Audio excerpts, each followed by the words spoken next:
BRS ఓటమి తర్వాత ground లెవెల్లో బాగా దెబ్బతింటోంది. పార్టీ కార్యకర్తలు, సర్పంచులు, కౌన్సిలర్లు, కార్పొరేటర్లు పార్టీ నుంచి వెళ్ళిపోతున్నారు. ఏంటి భవిష్యత్ ఏంటి? ఎవరు ఎటు పోరు, ఏం పోరు, ఎవరో చాలా మంది చాలా చోట్ల కార్పొరేషన్ అన్న ఎవరో ఒక 10 మందో 20 మంది పోతే పోవచ్చు. That is not a problem at all. BRS party అనేది చాలా బలమైన పార్టీ. ఈ పార్టీని ఎవరు అంతం చేయలేరు, వీక్ చేయలేరు. Is not possible.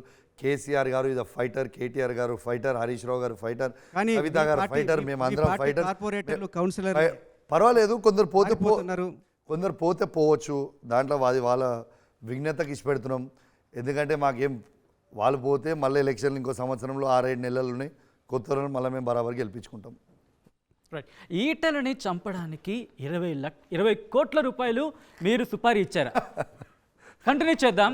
ఒక్కసారి జమున ఏమన్నారు ఆ రియాక్షన్ చూసిన తర్వాత కౌంటర్ ఇద్దరు కానీ. Yeah by please. ఇవాళ ఈ ఎమ్మెల్సీ తోటి 20 కోట్లు ఇచ్చి చంపిస్తాం, లేకపోతే ఇట్లా నలిసేస్తాను ఎమ్మెల్యే ఉంటాడు అనుకుంటున్నావా అని మాట్లాడతాడట ఆ ఎమ్మెల్సీ కౌశిక్ రెడ్డి. అంటే 20 కోట్లు ఇచ్చి చంపిస్తామని అంటుండంటే ఎవరు అంటున్నట్టు, ఎవరు చెప్పిస్తున్నట్టు? కేసీఆర్ గారు చెప్తేనే కదా ఈ ఎమ్మెల్సీ మాట్లాడేది.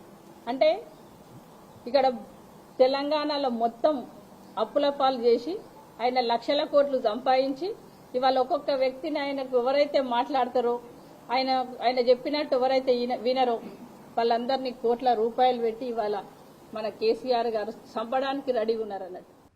కౌశిక్ రెడ్డి గారు 20 కోట్లైనా అంతకన్నా ఎక్కువ ఇచ్చారు సుపారీ. చిల్లర రాజకీయం. ఇంతకుముందు మీరు మాట్లాడారు, ఏమని మాట్లాడారు? కౌశిక్ రెడ్డి సింపతి రాజకీయాలు చేస్తున్నాడు. మరి ఈ సింపతి రాజకీయ స్టేట్మెంట్ కాదా? ఇలా 20 కోట్లు ఇచ్చి నేను పోయి జైల్లో కూర్చోాను వీళ్ళని చంపి.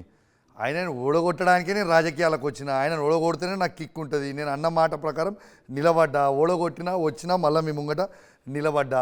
20 కోట్లు ఇచ్చి సంపాదించిన అవసరం నాకేంటిది? నంబర్ 1. నంబర్ 2, అసలు హత్య చరిత్ర ఉన్నది ఆయన చరిత్ర ఏంది, నా చరిత్ర ఏంది? నేను ఒక్క నిమిషం చేయించారు, నీకు అది కూడా చెప్తున్నా. ఒక్క నిమిషం. ఈటల రాజేందర్ గారి చరిత్ర ఏంది, కౌశిక్ రెడ్డి చరిత్ర ఏందో ఒకసారి తెలుసుకోండి. కౌశిక్ రెడ్డి చరిత్ర జాతీయ జెండా మోసిన చరిత్ర, ఈటల రాజేందర్ చరిత్ర హత్య రాజకీయాల చరిత్ర. ఇది నిజం. ఇవాళ ఒక తెలంగాణ ఉద్యమకారుడు ఈటల రాజేందర్ హత్య చరిత్ర చెప్తున్నా, అదే చెప్తున్నా, డీటెయిల్స్తో సహా చెప్తున్నా. ఇవాళ ఈటల రాజేందర్ గారి చరిత్ర హత్య రాజకీయాల చరిత్ర. 2001 నుంచి తెలంగాణ ఉద్యమకారుడైన బాలరాజ్ అనే వ్యక్తి వీణవంక మండలం నర్సింగాపూర్ విలేజ్లో ఎంపీటీసీ ఉండే. తనని 2014 జనవరి 5వ తారీఖుకి ఈటల రాజేందర్ గారు హత్య చేయించిండా, చేయించలేదా? దీని మీద ఛాలెంజ్ మాటలకు రమ్మని చెప్పండి. ఇలా ఆయన హత్య చేయించింది బాలరాజ్ గారిని. హత్య చేయించిన తర్వాత అదే నర్సింగాపూర్ విలేజ్కి ఈటల రాజేందర్ గారు పోతే 500 చొప్పులతోని ఈటల రాజేందర్ గారిని ఆ ఊరిలో కొట్టినరు. మీరు చరిత్ర తెలుసుకోండి పోయి కావాలంటే. నంబర్ 1. నంబర్ 2 చెప్తున్నా మీకు. ఇవాళ తెలంగాణ ఉద్యమకారుడైన ప్రవీణ్ యాదవ్ అని ఉద్యమకారుడు ఉండే. ఆ ఉద్యమకారుడి మీద తను మన హుజురాబాద్ హాస్పిటల్లో ఒక చిన్న ఎంప్లాయీగా ఉండే. ఈటల రాజేందర్ గారు ఏదో తప్పుడు పని చేయమని, లెక్కలు మారవమని, ఆయన రికార్డ్ అసిస్టెంట్ ఉండే అనుకుంటే, ఇఫ్ ఐఎమ్ నాట్ రాంగ్. ఈయన హెల్త్ మినిస్టర్ ఉన్నప్పుడు ఆ డెలివరీస్ ఎక్కువవుతున్నాయని రాయమని చెప్తే ఆయన రాయలేదు.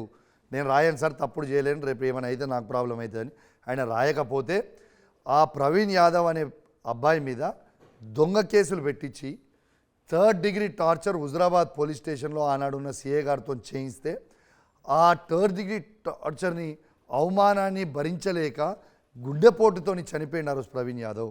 ఇది నిజమా కాదా? వారి సతీమణి రమ్య ఇప్పుడు బతికే ఉంది. రమ్య గారిని మీరు అడగొచ్చు. Youth is below 30 years. ఇది చేయించిన హత్య కాదా? 2. మూడోది, మూడోది ప్రతి దళితుని, ఇలా దళితులని 3rd డిగ్రీ టార్చర్ పెట్టించింది ఈటల రాజేందర్ కాదా? ఇలా హత్య రాజకీయాల చరిత్ర చేసింది ఈటల రాజేందర్ కాదా? ఇవన్నిటికీ కాదా? వాళ్ళ మైండ్ సెట్, వాళ్ళ కరెక్ట్ మైండ్ సెట్ ఇవన్నీ ఉన్నాయి. కాబట్టి వీళ్ళు ఏమనుకున్నారంటే మళ్ళీ ఒక సెంటిమెంట్ ప్లే చేయాలి, హత్య రాజకీయాల మీద సెంటిమెంట్ ప్లే చేయాలి. సెంటిమెంట్ ప్లే చేసి కౌశిక్ని ఒడగొట్టాలి. కౌశిక్ బాగా తిరుగుతుండు, పబ్లిక్లలో సొచ్చుకపోతుండు. కానీ ప్రజలంతా పిచ్చోళ్ళు కాదని కదండి. నా నేచర్, ప్రజలందరికీ తెలుసు, మా కుటుంబం నేచర్ ప్రజలందరికీ తెలుసు హుజరాబాద్ నియోజకవర్గంలో. అందుకే కదా నన్ను గెలిపించి అసెంబ్లీలో కూర్చోబెట్టిండు, వాళ్ళని ఇంట్లోకి పంపిండు. This Right. Answer for you. So వచ్చే ఎంపీ ఎన్నిక లోక్సభ ఎన్నికల తర్వాత బీఆర్ఎస్ పార్టీ అనేది ఉండదు, ఇది బీఆర్ఎస్ ముగిసిన అధ్యాయం అని బీజేపీ నాయకులు అంటున్నారు. మీకు ఒకటి చెప్తా, అసలు మేము 39 మంది ఎమ్మెల్యేలు ఉన్నాం, 27 మంది ఎమ్మెల్సీలు ఉన్నాం, ఇవాళ 9 మంది ఎంపీలు ఉన్నాం. ఎట్లా మా చరిత్ర మూస్తుందండి? అసలు ఇది విచిత్రమైన స్టేట్మెంట్. వాళ్ళకు ఒక మనిషి లేడు, వాళ్ళకి కథ లేడు, కార్ఖానా లేడు. కేసీఆర్ గారిని మీకు ఒకటి గుర్తు చేస్తున్నాం భయ్యా. కేసీఆర్ గారు ఇవాళ 2000 ఉద్యమం పెట్టిన రోజు చంద్రబాబు నాయుడు గారు ఎంత పవర్ఫుల్ ఉండే, రాజశేఖర రెడ్డి గారు ఎంత పవర్ఫుల్ ఉన్న రోజుకే భయపడకుండా ఆనాడు కేసీఆర్ గారి దగ్గర ఎక్కువ ఏమీ లేకున్నా కూడా కొట్లాడినోడు. ఇవాళ 10 ఏళ్ళు ముఖ్యమంత్రిగా చేసి పార్టీని ఇంత బలోపేతం చేసి గ్రాస్ రూట్ లెవెల్ నుంచి ఇదివరకు తీసుకొని వచ్చిన పార్టీని మూయగలిగే సాధ్యమవుతుందా? Is it possible? ఒక్కసారి మీరు ఆలోచన చేయండి. రైట్, మీ పార్టీ నాయకులు అంటున్నారు మాకేం పెద్ద కష్టం కాదు, మరికొద్ది రోజులు మాత్రమే ఈ పార్టీ. ఆ పేరు కూడా మెన్షన్ చేస్తాను, కడియం శ్రీహరి.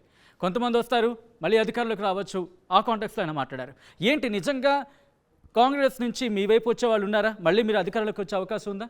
ఆ ప్లాన్ ఏమైనా ఉందా? మీకు ఒకటే చెప్తున్నా, ఇవాళ జనము మాకు ప్రతిపక్ష హోదా ఇచ్చిర్రు, వాళ్ళకి అధికార పక్షం ఇచ్చిండ్రు, వాళ్ళు మంచిగా పరిపాలించాలని కోరుకుంటున్నాం.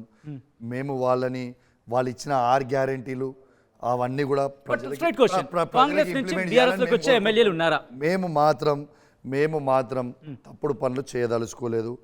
మేము ప్రతిపక్ష హోదా ఇచ్చిర్రు 5 ఏళ్ళు, మేము ఖచ్చితంగా మా బీఆర్ఎస్ పార్టీ పక్షాన ఖచ్చితంగా పబ్లిక్గా గొంతుగా మేము నిల్చుంటాం. రైట్.